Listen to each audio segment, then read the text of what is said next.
YCP TDP rebel ఎమ్మెల్యేల అనర్హత పిటిషన్లపై speaker Tammineni Sitaram త్వరలో నిర్ణయం తీసుకోనున్నారు.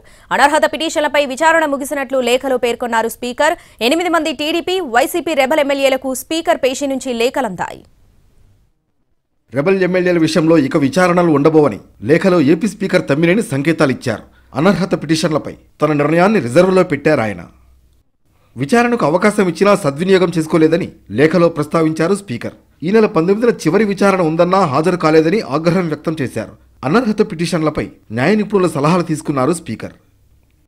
అయితే 4 వైసీపీ రెబల్ ఎమ్మెల్యేలు ఉండవల్లి శ్రీదేవి, మేకపాటి చంద్రశేఖర్ రెడ్డి, కోటంరెడ్డి శ్రీధర్ రెడ్డి, ఆనం రామనారాయణ రెడ్డిపై అనర్హత వేటు వేయాలంటూ వైసీపీ స్పీకర్ను ఆశ్రయించింది. దీనిపై విచారణకు రావాలని నోటీసులు పంపినా రెబల్ ఎమ్మెల్యేలు హాజరు కాలేదు. అటు టీడీపీకి చెందిన 4 రెబల్ ఎమ్మెల్యేలు సైతం స్పీకర్ ముందు విచారణకు హాజరు కాలేదు. దీంతో వైసీపీ టీడీపీ రెబల్ ఎమ్మెల్యేలకు మరోసారి అవకాశం ఇచ్చేది లేదని స్పష్టం చేశారు స్పీకర్. వారిపై చర్యలు తీసుకునేందుకు రంగం సిద్ధం చేశారు.